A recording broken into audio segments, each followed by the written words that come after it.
Hello guys, this is Terry from Yokai Gaming TV, and we're back with Yokai Watch 2019 episode 32 episode review. This episode was great. Usopp was in it, and Komami was in it. This episode was filled with such good stuff. I do want to warn everyone though, Level 5 in TV Tokyo and the animation studio behind the series has been constantly targeting videos online that are not through Nico. So our daily motion videos might go down pretty quickly. So I do want to apologize right away for that. And sometimes there's no way of me finding a substitute video for the slot. So let's dive into the actual episode itself. We start the episode off by Fumi-chan, or Katie, being overly nice to our boy Keita-kun, or Keita-kun. Yes, I did just exaggerate it. Keita thinks nothing of it, but our boy Whisper starts to feel suspicious. I mean, I'd feel suspicious too after seeing, like, evil smiles after Katie was doing good stuff. So, yeah. As this basically continues on, our boy Keita is as delirious as he has ever been. He's like, oh my god guys, Shadow Side could happen. I could actually get married to Katie. Even though he didn't say that. It's that train of thought from us Shadow Side fans. It's like, oh, this could actually be how he ends up getting her. Or how they end up dating and actually moving forward with a plot of them actually becoming a couple. But no, it was a yokai this entire time. And guys, I am bad with remembering yokai names. All I know is it's like the dark version of, I think it's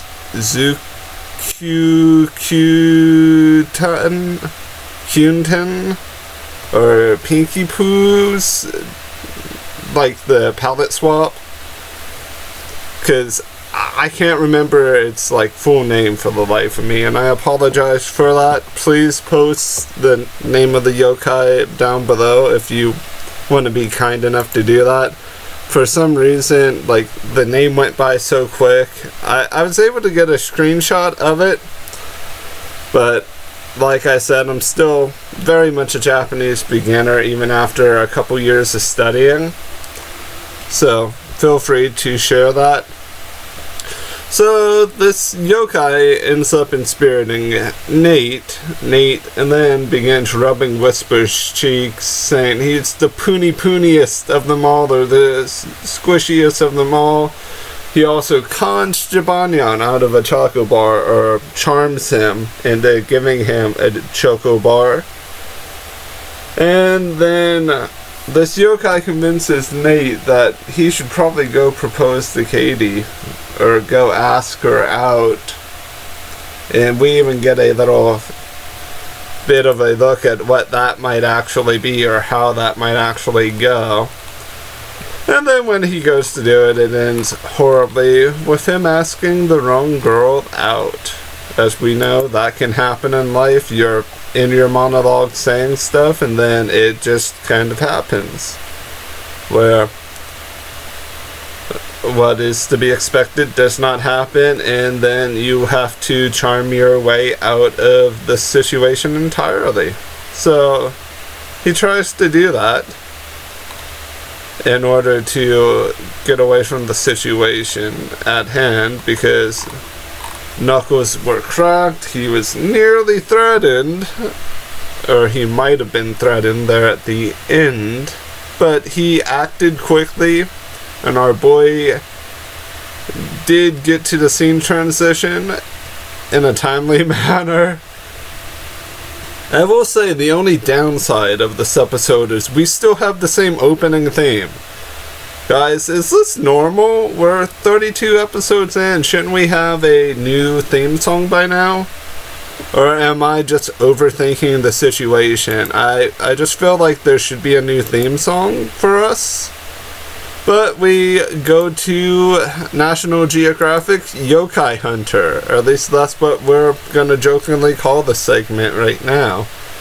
So Usopp joins the group from a distance as they go and find new yokai that have been undiscovered from the world of Puni Puni Land. I added the Puni Puni Land part, but you guys get the purpose of it. Some of these yokai are not shown outside of Puni Puni. So, yeah. So they run into... Is it Nessie Nyan? It's based off of Nessie, and by far this is my favorite Nyan. This is one of my favorite Nyans I think I've ever seen, or like cat-inspirited yokai, or cat yokai. The reason why I like this one so much is the voice acting done is really polished. Like, you can tell there's emotion put into everything this yokai says. Like, you can feel that the VA was actually trying their hardest.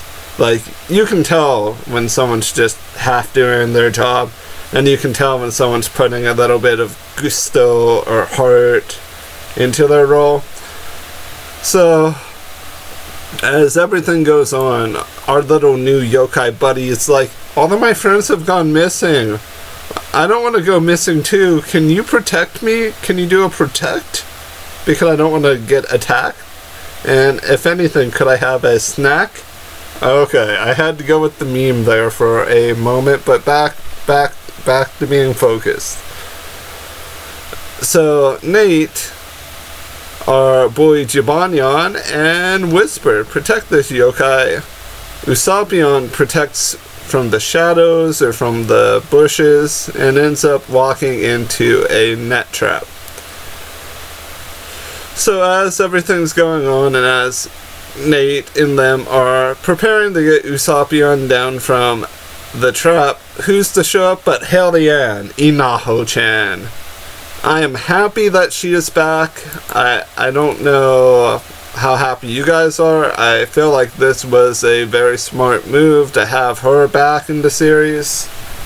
I wish she would have come back at episode 30, because I feel like Inaho adds a little bit of extra flavor to the situation, especially if they plan to not use Katie correctly, because we do need a second watch user.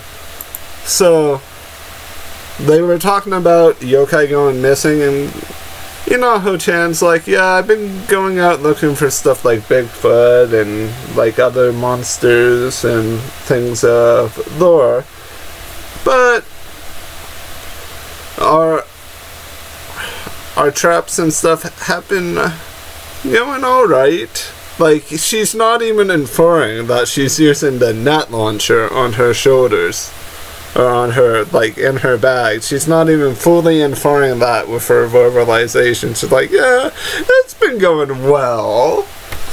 And then Usopp sits on a stump, releasing a ton of yokai, springing Nessinyan into the air, launching all of these yokai towards hungry crocodiles, or alligators, both crocodilators.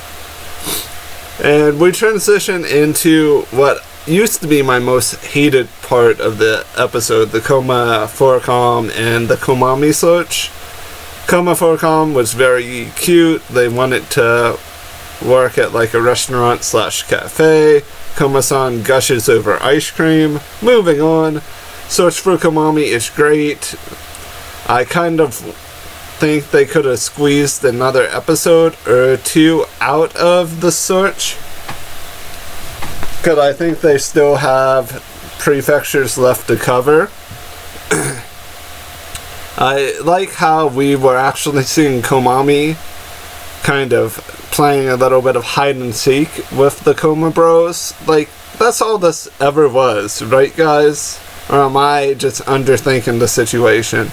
She wanted her brother's attention, so she decided to go on a quest to be hide-and-seek champion 2019. But her voice is cute, like overly cute. She may be my new favorite yokai, or one of my new favorite yokai. I feel like I'm gonna add her to my YouTube banner, because who doesn't love Koma-san and Komajiro? I mean, I don't like them, but I don't hate them. I think their designs are cute, but Komami is utterly better. We all have to say that. I'm kidding, because I know I'm gonna get dislikes for saying that. But Komami is probably gonna begin to actually play a decent role. Either that, or she is just going to be a gimmick. Either way, it's nice to finally see Komami in her glory. I saw pictures earlier this week on Twitter of her. I'm like, yeah, she's pretty cute. But seeing her actually animated and in action, and her like falling on Koma-san, it was really cute. It was a well-polished way to bring her into the story. This by far is up there with the Black Diamond Yawn episodes of being a good episode. If they keep doing stuff like this, and maybe keep the special middle segments as something that feels good, like these middle segments with Usopp and our gang feel really polished. It feels like it's what it should be. No Old Man's Wig Club, no horrible spin-off things, but they can bring back the Young King Dead, but have Usopp in it, and some of these newer yokai in it. But yeah guys, episode was very well polished. I would have to say this earns itself an A, or an A+, because it actually flowed really well. Minus the fact that we know Keita x Fumi-chan probably won't happen unless a yokai inspirits both of them. But that could be coming. That could actually be the theory of how they became a couple and then eventually got married. It's all because of inspiriting. But that is just a yokai theory. So I'll see you guys in the next one. Have a wonderful day. May positivity and blessings come your way. Bye for now.